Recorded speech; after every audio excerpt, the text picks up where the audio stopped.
Welcome to the Good Divorce Show. Not every divorce needs to end in disaster. It's time to see divorce in another perspective.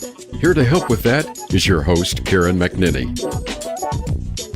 Hello and welcome to the Good Divorce Show. I'm your host, Karen McNinney, and we are here to help guide families, couples, individuals through a divorce journey that feels less destructive with less debt. And today I have with me a couple that was really an inspiration in my journey, Jake and Jenny Fleming from Bozeman, Montana, joining us to talk about their $200 divorce. How the heck did you do it? The two of you dated on and off for about 5 years in your early 20s, married for 12. You have since been divorced for about 11 years. Give us a little more insight into the background of where you shared your life as musicians and what it was going to take to untangle that. Oh, let's see. We got together it was 1996 in the fall. We started doing some music together, quickly fell in love, and we were bound then for the next 16 years. And had a couple of breaks in there with the relationship, but really it all came together at the beginning, and it was a fabulous journey full of music and friendship and family, extended family between the two of our families, and a lot of friends and a lot of stage and locations and trips to other parts of the world. A nice trip to Norway at one point. And then eventually it came to a head. There was so much going on between us that we didn't navigate it so well. And we came to these terms of having to separate the whole thing. And when I found the paperwork, when it was decided we would split up, I looked up, okay, how do we do this? And get the papers going. It was called a cessation of marriage. So I ran with that in my mind for a while. Dissolution. That's what it was. It was the dissolution of marriage. So I didn't even call it a divorce for a little while. I was just like, wow, that's nice. It's a dissolution of marriage. All right. Which was a nice way to frame it because of the context of divorce in society otherwise, And for me, it was something that I feared all of my life because of my parents. And I was sure I was going to be the one who succeeded at the marriage. But so divorce was kind of a word I avoided. So I found that a dissolution of marriage. This is nice. I think that back to the question that Karen asked about our music, we did meet in our early 20s, and neither of us had really been, I guess we had some professional music jobs, but really we grew up together. We learned how to navigate the music business. We learned how to make a CD and promote it and take it on tour. And that was easily a 15, 16-year journey together. But we were children at the same time. And, we became adolescents in the music business together.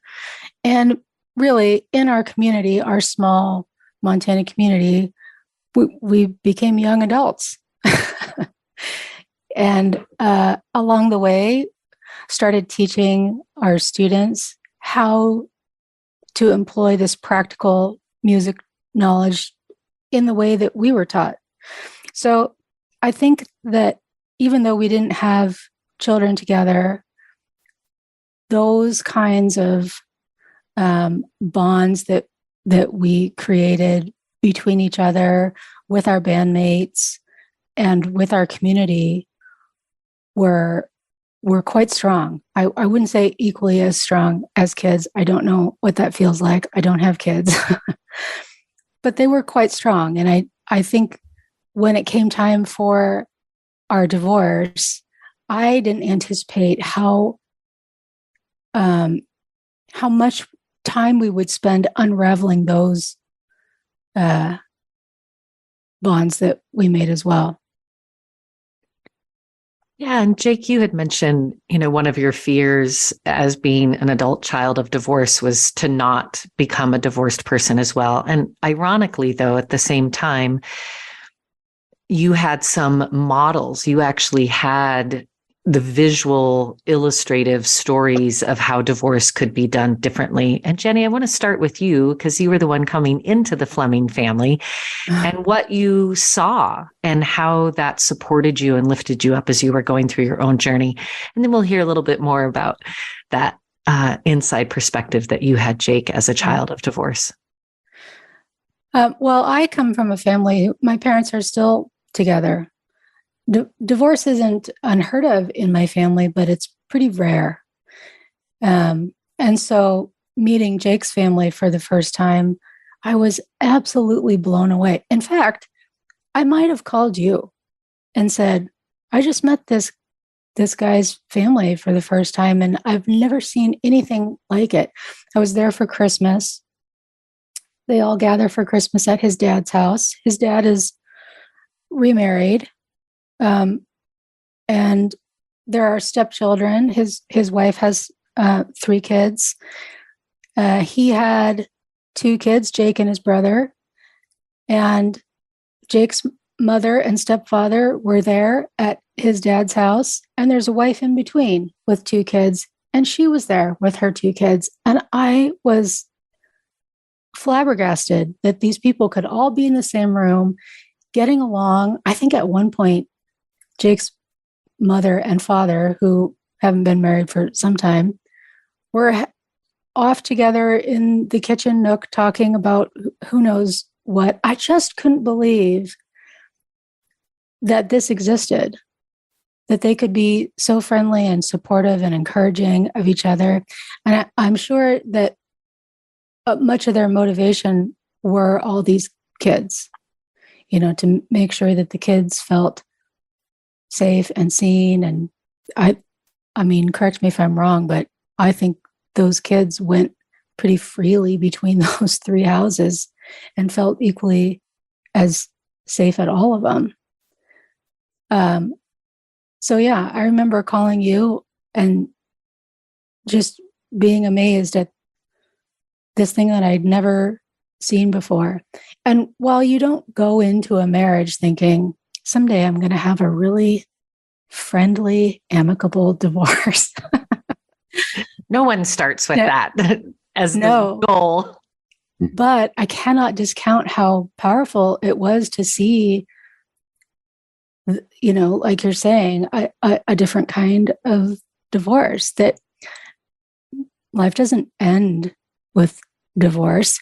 And what I think is maybe even more important, marriages are not failures just because you get divorced. And in fact, I think Jake and I would agree, we had a pretty successful marriage. And then it was done. And it was time to move on.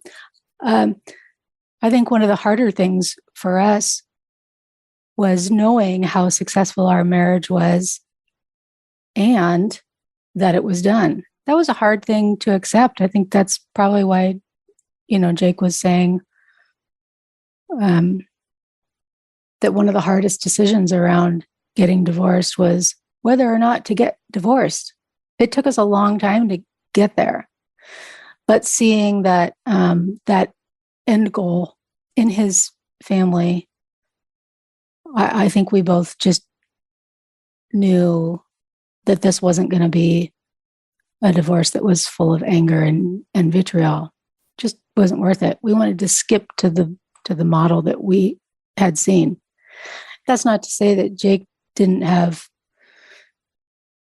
frustrations as a child of divorce, trying to see all of the parts and pieces of the family when we were there for Christmas.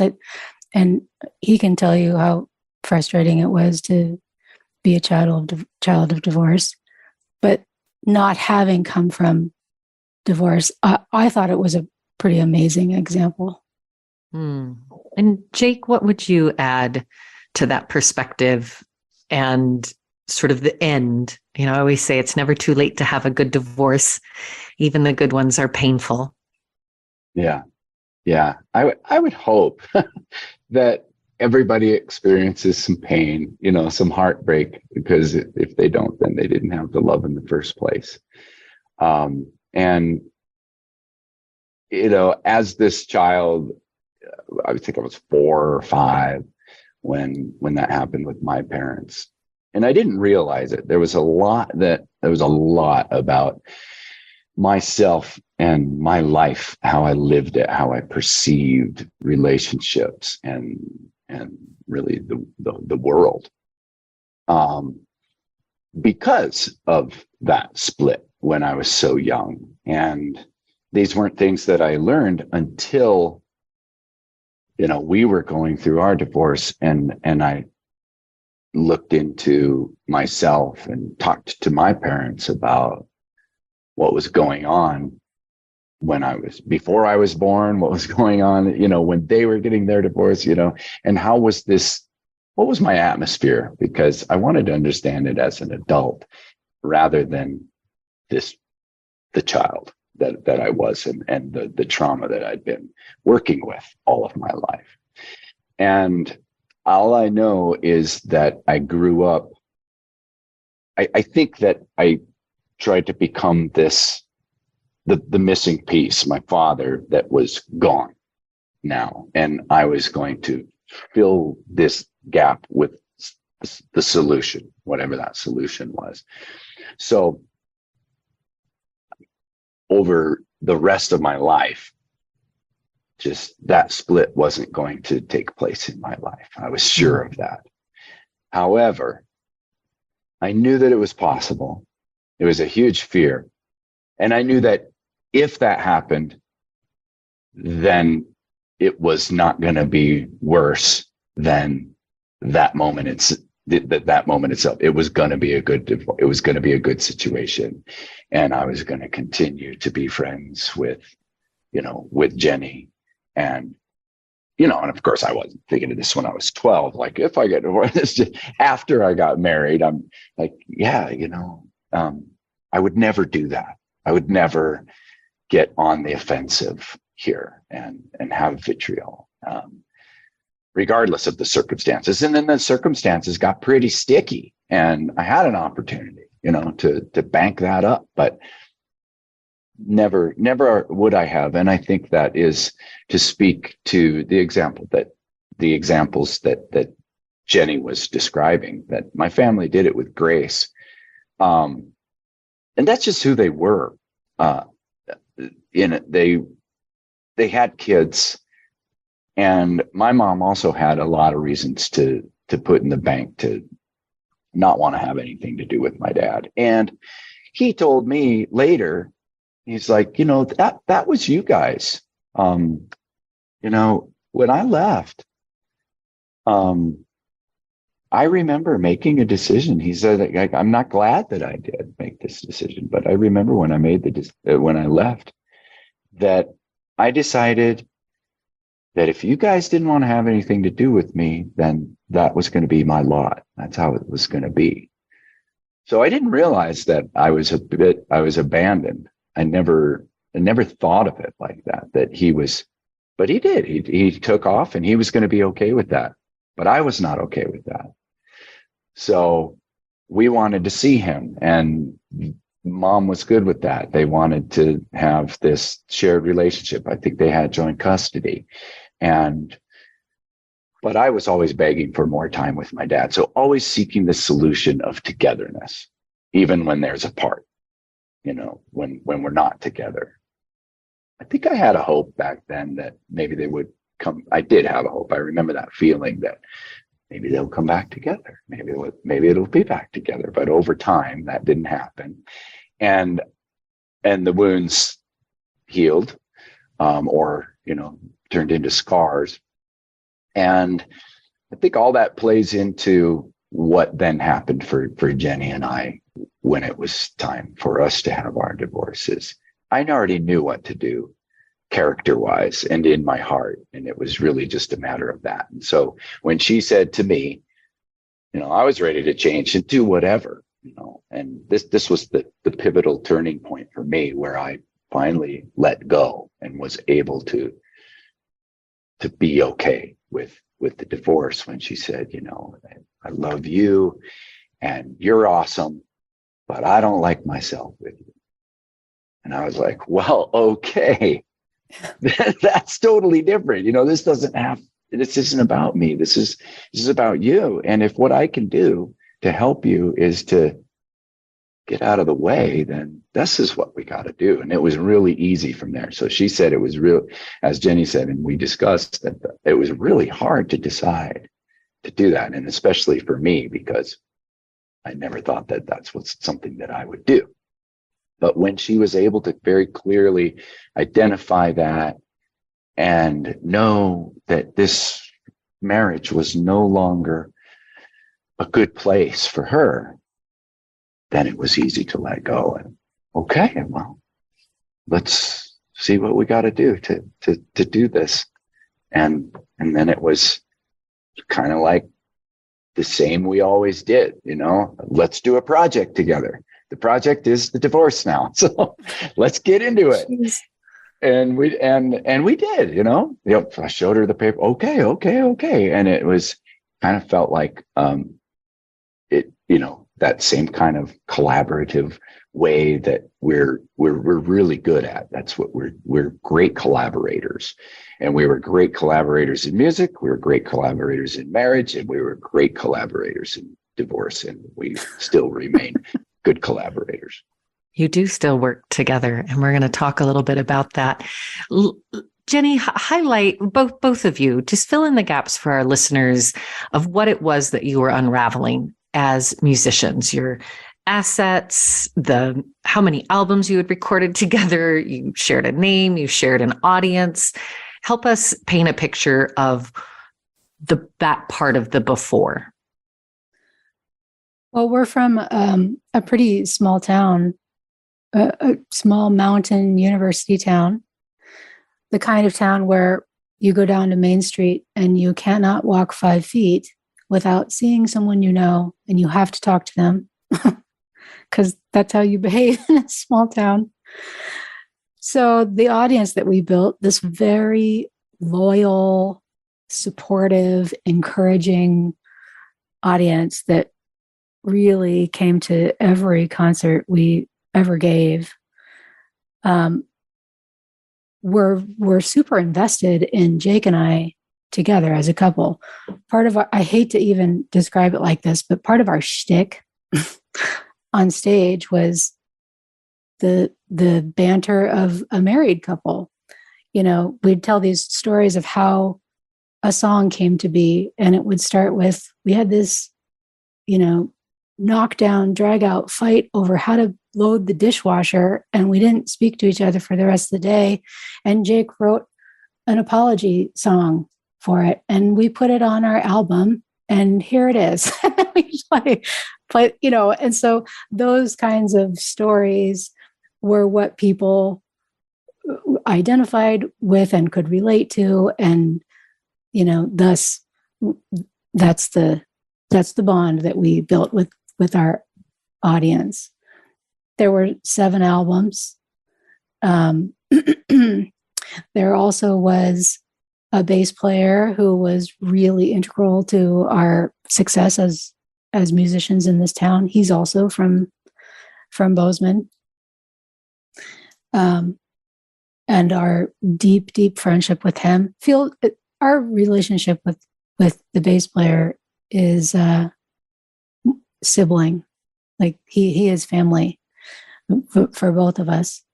And so when we were trying to parse out the assets, part of it was, who takes the CDs, which, by the way, have my face on the front of all of them and my name. It was called the Jenny Fleming Trio. It's not as if Jake could go play concerts and sell CDs with my face on it. That would be a little strange. Yeah. Only the back of my head made a CD cover and a cartoon image of me on it. Yeah. And then there was a recording studio that we had built together. There was a nonprofit organization that we had started together. And there were these relationships that we had built with audience members and community members who really were on team Jake and Jenny. So when we split that up, God, we didn't know how to parse that, nor did we want to divide that up. We never wanted our friends to have to choose either him or me. We thought that was ridiculous. And again, with the models of divorce that we saw in his family, they didn't have to choose. They just all hung out together, and not without heartache, but they earned that right to all be in each other's presence for Christmas. And one of the ways we decided to kind of make that announcement to our community was by having a divorce party. A divorce party. Well, listeners, as we head into our first break, you can simmer on that for a moment. Who has a celebration of marriage and a divorce party for their community? Jake and Jenny.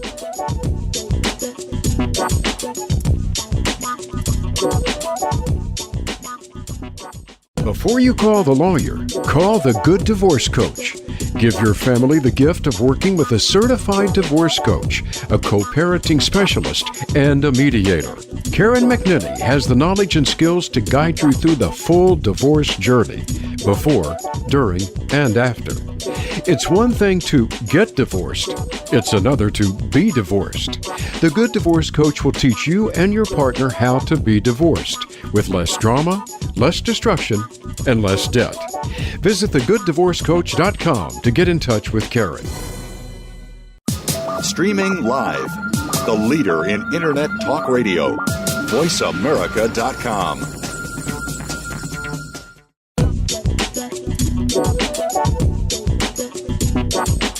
Welcome back to The Good Divorce Show with Karen McNinney. Have a question for Karen or her guests? Join us on the show at 866-472-5788. That's 866-472-5788. Now, back to the show with Karen. Welcome back to the Good Divorce Show. I'm Karen McNinney, your host, and I'm chatting today with Jake and Jenny Fleming, who indeed have had a good divorce and are here to help us see a path that is less destructive. And even with less debt, we always associate divorces having to be this massive multi-year undertaking and lawyers and get on enemy lines, and you end up spending all your savings only to be left with despair and debt at the end. The two of you had a very different approach. Jake, you led the charge on paperwork. Tell us just a little bit about that and how you were able to do this for $200. Yeah. All right. Well, when we decided to get divorced, I was really intimidated by it because of, what you just mentioned with the lawyers and the dragon. I didn't know what it would be.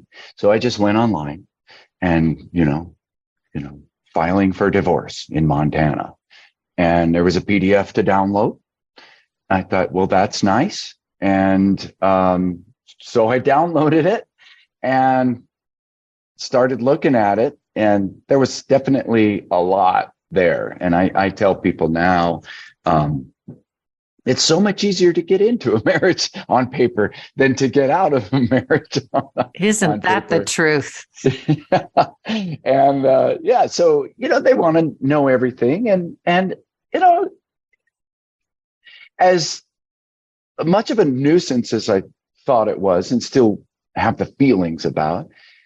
It's a good exercise. It's a really good exercise to go back through your years together and identify, remember what you brought to the table, what they brought to the table, and what you gathered together. It's a nice way to reflect on your marriage. Although, when you're in that state of mind, it's not as easy. But thinking back on it now, I could see why. It's required that couples should go through this exercise, not only just to divide the physical assets and the finances and all of that, but it helps to kind of clean all that up. It's a bit of a cleansing. So yeah, I did lead the charge with that, but really all that was downloading the form, and we both sat and filled it out. I still have some of the paperwork, like the thing I needed to hold on to for mortgage reasons and whatnot. It's got Jenny's handwriting on it. It's got some of my handwriting on it. And it really was quite easy. It's like, I don't know, maybe a little harder than going to the car dealership and filling out all that paperwork. Or, when we bought the house, the condo, we had somebody else fill out most of that paperwork for us. We just signed a bunch of forms. So it was somewhere in that zone of mortgage, car, divorce paperwork, but it certainly wasn't years and years of stuff. It didn't take long, and it didn't cost much. We just paid the filing fees. She didn't want anything from me. I didn't want anything from her except just happiness, I guess, whatever was going to be post, just what, I don't know, what, it was all really natural for us. It's important to note also that we didn't have children. We were self-employed musicians, which meant we didn't own very much. So there wasn't that much to split up. And I just want to remind our listeners also, the two of you sitting here 11 years later seem very sentient, very grounded. It was the simple process. But I walked this journey with the two of you. And even though there was a decision day to court date of 5 months, there was a solid 3 years prior to that. That was, in my recollection, horrible, painful, disorienting, couples counseling, individual counseling. So remind people this is not bibbity bobbity boo. No. And I think that was part of the image that we were willing to put out into the community, was that, we got this. We know what to do, but and I wouldn't say it was 3 years. I would say it was closer to 5 or 6 years that we really struggled behind closed doors. But the minute we stood on the stage, that went away because that wasn't part of our brand. It wasn't the image that we wanted to put out there. A fighting married couple on stage is not very saleable. So it was a solid 5 years in my mind that things started unraveling. And that's a very isolating feeling when out in the world in your small town community, people think that you are, this really strong, healthy couple. We even had like young people, younger musicians than us, say to us, your marriage is what we want. And we would think, oh my God, careful what you wish for, but only behind closed doors. So yeah. And Jake keeps saying, once we made the decision, then, we kind of knew what to do, but getting to that decision was long and tedious and arduous and really painful and heartbreaking. And Jake says that the hardest thing about getting divorced was deciding to get divorced. And it truly was. And I have noticed that sometimes we just stay too long. There's love in these relationships. And so there's this dichotomy of thinking we have to blow everything up and destroy the love in order to justify the leaving. And that's something that the two of you really approached differently, which is to leave while there's still love. Well, that was one thing that our therapist had said to us, and I'm so glad she did. I've never forgotten it. She said, once you enter into a sacred relationship, like a marriage or, something that you really have put in the most important spot in your life, just because you decide to get divorced doesn't mean that the love goes anywhere. And that was part of the struggle for us. I mean, to be totally honest, I will always love Jake. That my whole life through, there will be part of me that absolutely loves him. I don't think that getting married was a mistake by any means. Like I said, I think our marriage was really successful. And then the time came for it to be done. But that she said that to us sort of gave me permission to hold both of those, hold that contradiction that, yeah, we need to get divorced, that this is not healthy for either of us anymore. Neither of us are happy. And I love you. And that is a paradigm that is radical. And I think such an important message for our listeners and for individuals to recognize that it isn't an exclusive. And now we're getting divorced, so you will be my enemy. And I will avoid you in the grocery store. That does not have to be the story. No, I really would attribute that to the genius of our therapist. Mm-hmm. And Jake, you talk about the relationship with the parents and the students, this community again, that you and Jenny, as she said, people were really looking up to you to have such a public facing relationship and such a public facing career. Talk a little bit about that challenge of just talking about the divorce or feeling like you were letting people down and the pain. Mm-hmm. Yeah. And a lot of that was, of course, my whole experience is perceived from within, and then anything that I'm thinking other people might think may or may not be true, right? Good point. So it goes back to, it goes all the way back to the stuff I was mentioning earlier, about my growing and maturing perception from childhood and not wanting to fail. And part of that is personal and part of that is professional, because we were so intertwined. And meshed might be the word you're looking for. Meshed. It was all in there together, and we couldn't separate. I couldn't separate a personal from a professional, music from a marriage. And that was all one thing. So when it started to fall apart, when we started having troubles, and that 3 years was very painful. There was an event that marked this 3-year journey of starting with just the deepest ambiguity you can imagine about, well, what are we going to do? What do I want to do? What does she want to do? That going on for a while, and then having to make a decision. And it really felt like I just have to decide something one way or another. And I couldn't decide, and she couldn't decide. And it wasn't something she could help me decide, and I couldn't help her decide. So it was an impossible situation. It was very difficult, and that was very painful. And we decided to stay together. And then it got good for a little while, and then it just tanked again. So those were those 3 years. And during that time, we kept all of it on the down low. So when I talked about, when I was talking about the difficulty with the public and the parents of the students, that started in that 3-year period of marriage explosion to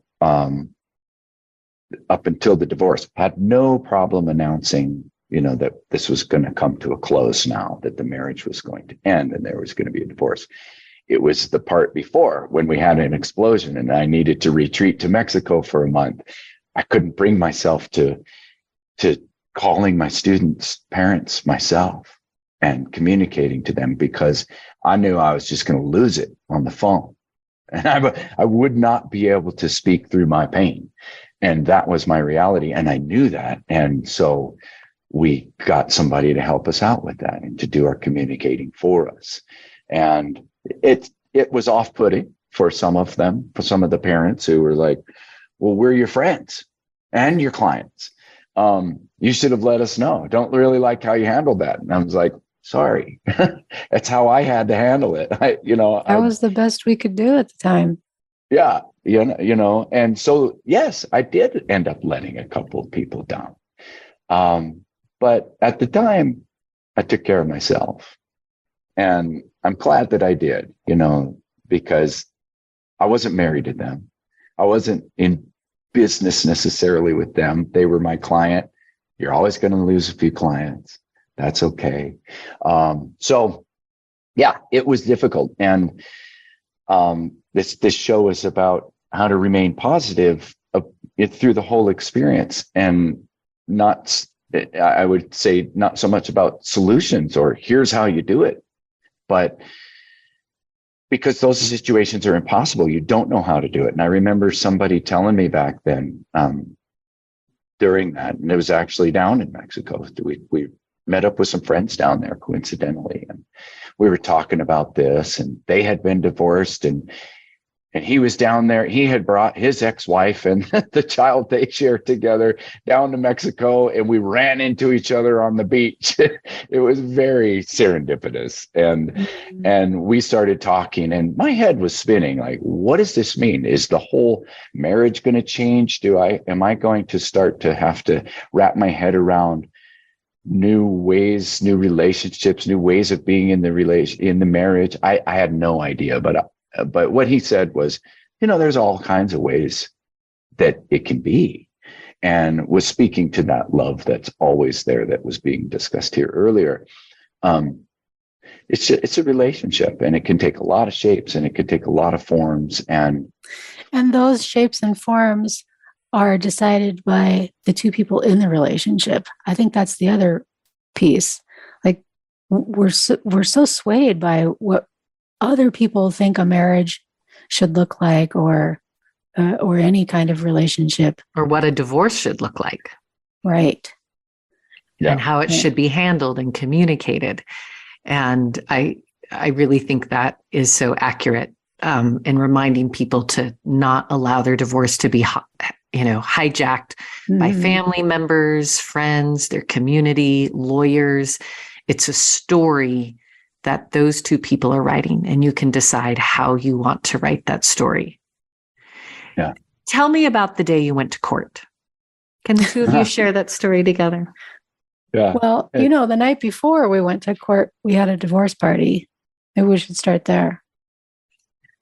That was even before. Yes. Oh, yeah. Who has a divorce party? And what was the genesis idea of why you did this? And then what did it look like?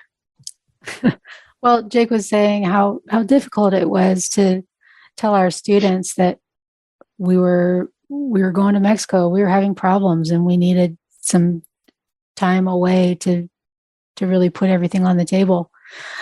Oh, that was a really hard thing to say to, especially people kids who are looking up to you. Well, we felt similarly about our community. There were audience members who, were so in support of us as a couple. And we just imagined, like, going to the grocery store and running into 5 people and having to have 5 separate conversations about, yes, we are getting divorced, and no, we're not angry with each other. We feel like our marriage was a success, and this is the next chapter. Like, having to have that conversation over and over and over just sounded like a living hell. So we decided to have this party at a local restaurant, a bar. Let there be drinking. Oh, yeah. And we put an invitation out on Facebook. And, we tried to really word the invitation like, our marriage is coming to an end, but the next chapter is beginning, and we'd love for you to come down and talk to us and celebrate the next chapter that's coming, because we were willing to have that conversation 200 times in one night. We just weren't willing to have it 200 times for the next 200 nights. Yeah. And And that's kind of what happened. I think like 300 people showed up. I remember one of the owners of the bar being a little panicked that there were. I think people came though mostly to just witness the carnage, or what they thought was going to be the carnage. And I mean, it was so goofy. Jake and I ended up wearing the same outfit totally on accident. No. Yes. And for those people who are finding themselves with a little more expense than we had with just some filing fees, maybe do throw a divorce party and charge a cover. Raise some funds. Like you're going to need it. And like Jenny was saying, just to have them all in the same place. And she said to have the conversation 200 times in one night. But my hope was that I wouldn't have to have it really at all, that the party was the conversation, the energy, the vibe. She's there, I'm there. We can hug each other. Our families were there. And they'll understand. Our friends were there. Our bandmates were there. Yeah. That does set a certain tone. And there was drinking, and that was really poor planning on our part, because the next morning we had to be in court at 8:00 or for a musician. That's an ungodly early. You're right. You had a morning date with a judge. Oh God. I think I went to bed at 4:00. We showed up at the court. Yeah. Tell us the rest of that morning before we head into our next break. Oh, that was fun. We went in there and we sat together, and it was just kind of, one of those hearings that there are multiple things going on. There's a DUI. It was family. No, it was family court. So there were all family court, like custody hearings, and just parents in absolute distress, and lots of people crying and just looking so angry. And here we were, hungover from your divorce party, totally hanging out together, sitting together, like probably telling jokes. And we were last on the docket. So we had to sit through all of this super sad, depressing stuff before we got to our divorce hearing. Yeah. We didn't know we were last. We kept waiting for our name to be called, and we're just waiting, and everyone's receiving their fines and their sentences, and we're just waiting, the decisions, which was really interesting to watch. But it also felt kind of nice that, we weren't busted up, like they were. We're like, hey, we seem to be in pretty good shape here. as we sit and with others who are going through something a little more difficult than we were that day. And we were last. And then, so Jake got called up. You had to go to the stand, and she asked us, sit behind who wants to do this? And so she's like, I need one of you to take the stand. Do you want to? And I looked at Jenny, and she's like, you go. And I was like, yeah, that sounds right. I'll go. So, she went through her, whatever, all the questions that you have to ask. Are you both in agreement? Blah, blah, blah.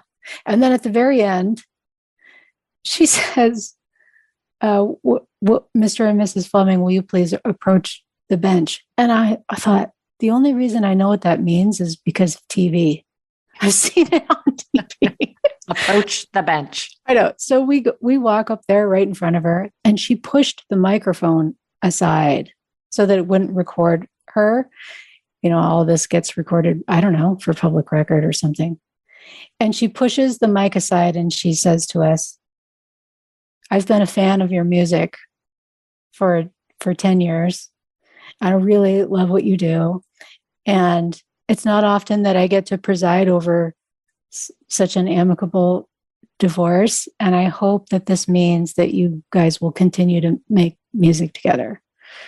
And for the judge to go out of her way and say that to a couple who just got divorced, I think was pretty, we smiled.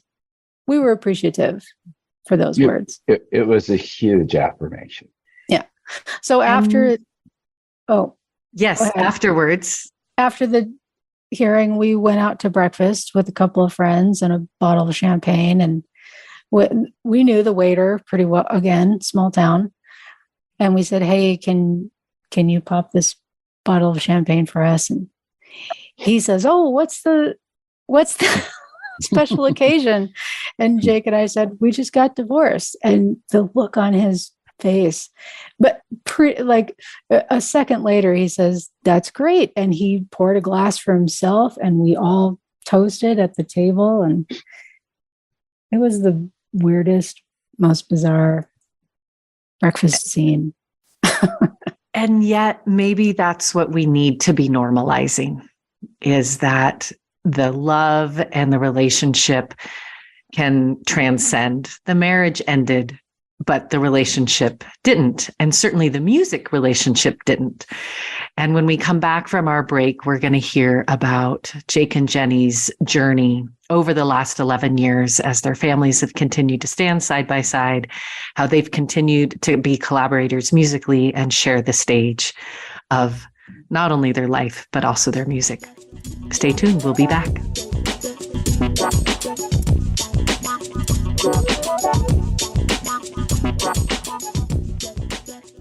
Before you call the lawyer, call the Good Divorce Coach. Give your family the gift of working with a certified divorce coach, a co-parenting specialist, and a mediator.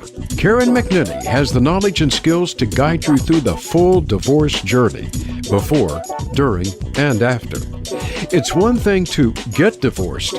It's another to be divorced. The Good Divorce Coach will teach you and your partner how to be divorced with less drama, less destruction, and less debt. Visit thegooddivorcecoach.com to get in touch with Karen. The Internet's #1 talk station. #1 talk station. VoiceAmerica.com.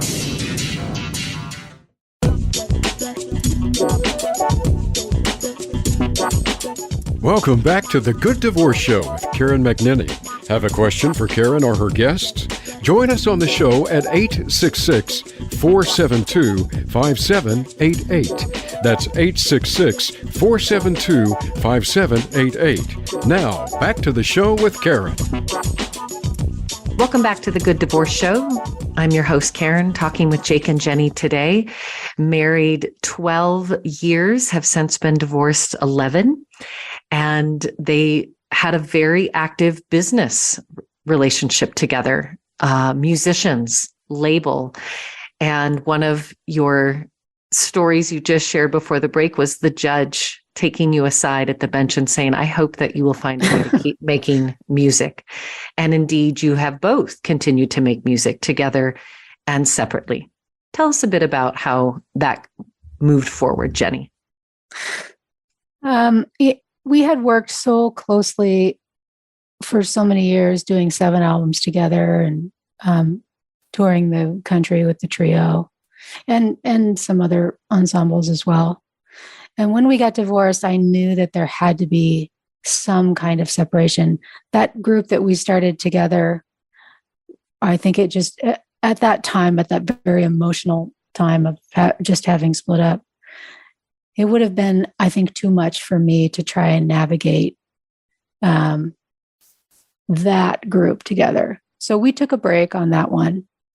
But we continued to play in other bands together. There was a couple cover bands that we were part of, that Jake is still part of. And that was fine because there was no sort of emotional investment, if you will, in a cover band.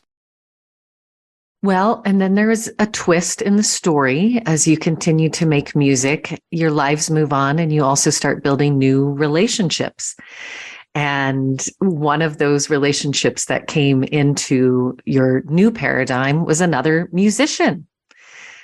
Jenny, you fall in love. Well, okay, let's just tell this in order. Jake and I did say when we got divorced, we're like, okay, we know there's going to be a time when both of us are going to move on. And we were playing together still in some bands and seeing each other quite often. And so we made an agreement that we would come to the other when when the time was right. Not like I have a date tonight, but we don't need to know that about each other. But I've taken this relationship to the next level and you need to know.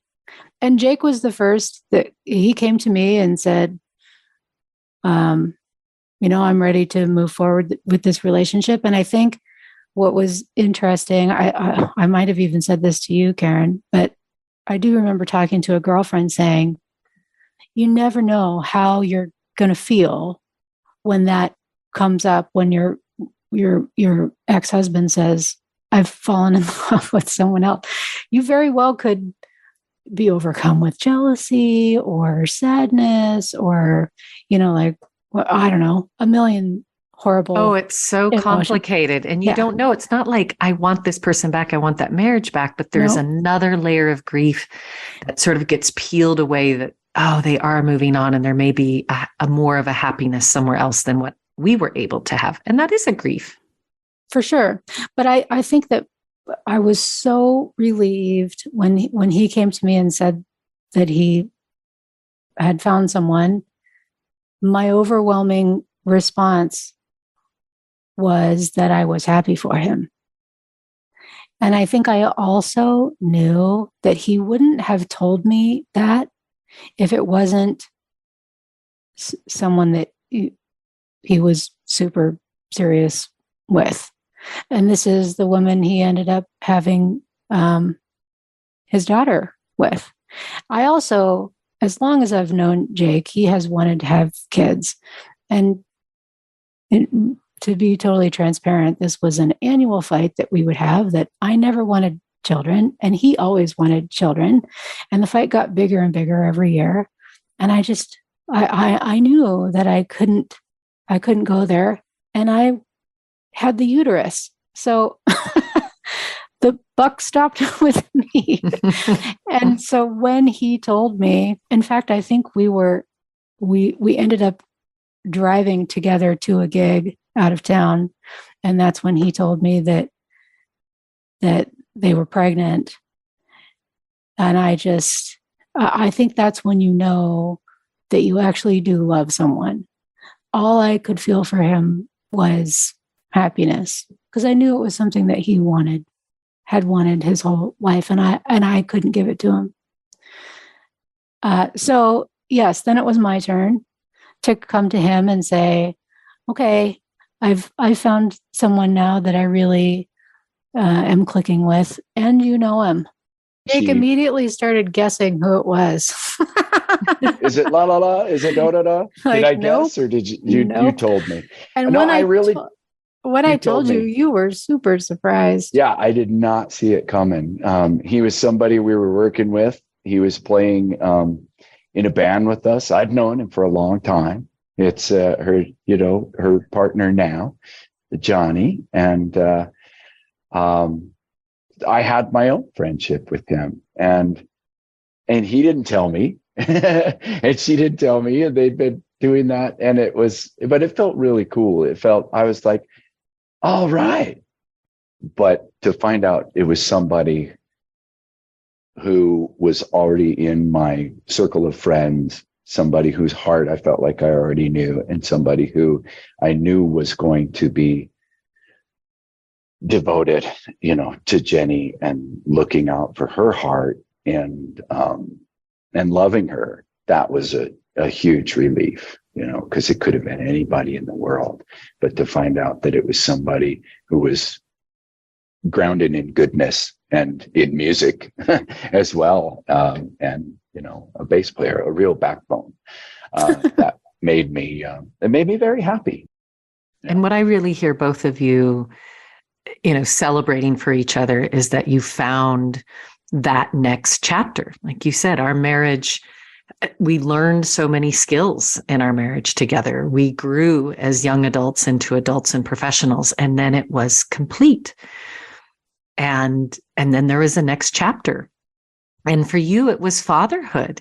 And yeah. Jenny, you have a relationship, Jake's partner, Crystal, and wife, Betty. Tell me where Betty sits in your life. Oh, I just, when Jake told me he was pregnant, I just could imagine how fulfilling that must have been for him.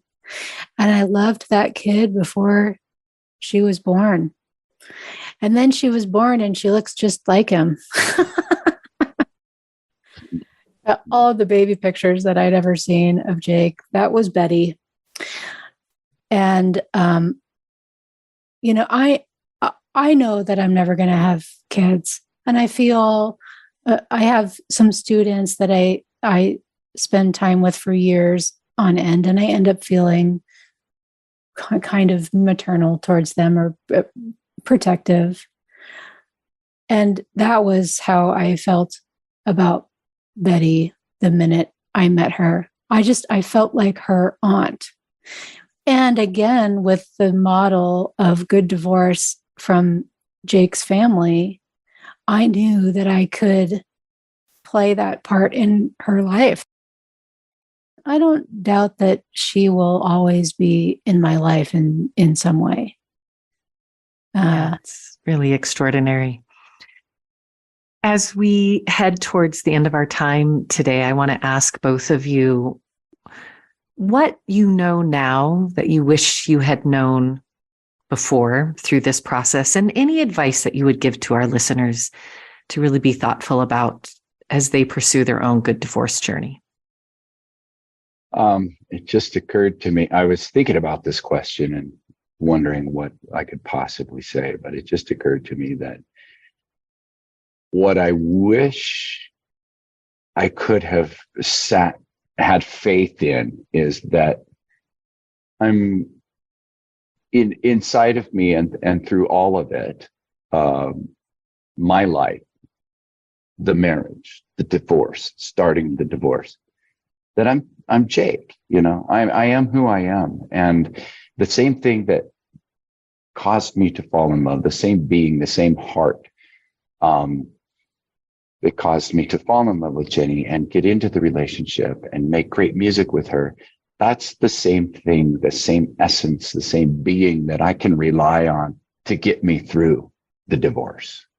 And to have faith in that, because you lose yourself. I think everybody loses themselves and they have to get to know themselves again somewhere post. And now after 11 years, I realized that is dead on and true, and that I did lose myself. I'd lost track of who I was, and that was part of what didn't work in the marriage. And then I slowly gained that back, and by being a father and resetting my life, and now I'm launching into the next phase of my career, and it's wonderful. And I wish that I could have had this same sense of, hey, trust your heart. What's so funny is that I'm listening to Jake talk about it, and I'm thinking this is so similar to what I would have said, and what I would have said to myself 11 years ago was that you can do this.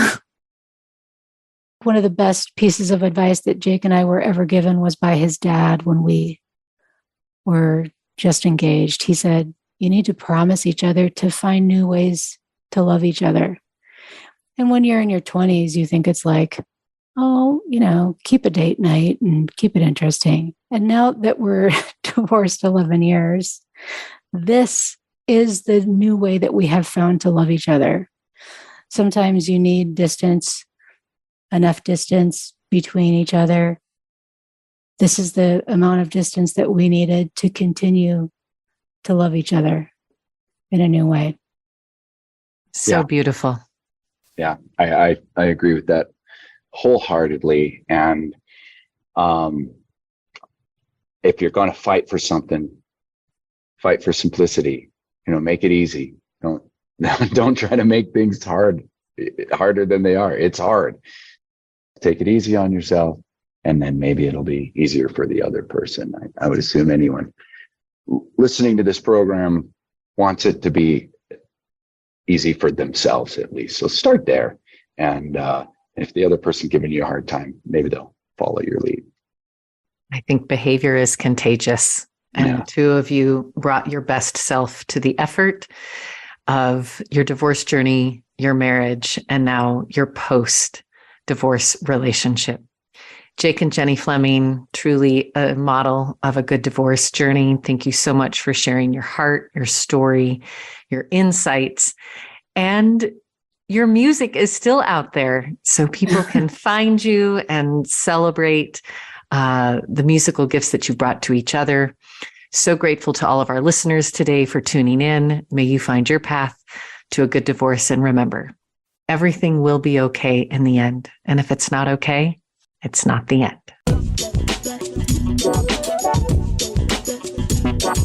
Thanks for listening to today's episode of The Good Divorce Show. We hope today's episode has helped you find a kinder, more sensible, and less expensive path through the divorce journey. Until we talk again, have a beautiful week.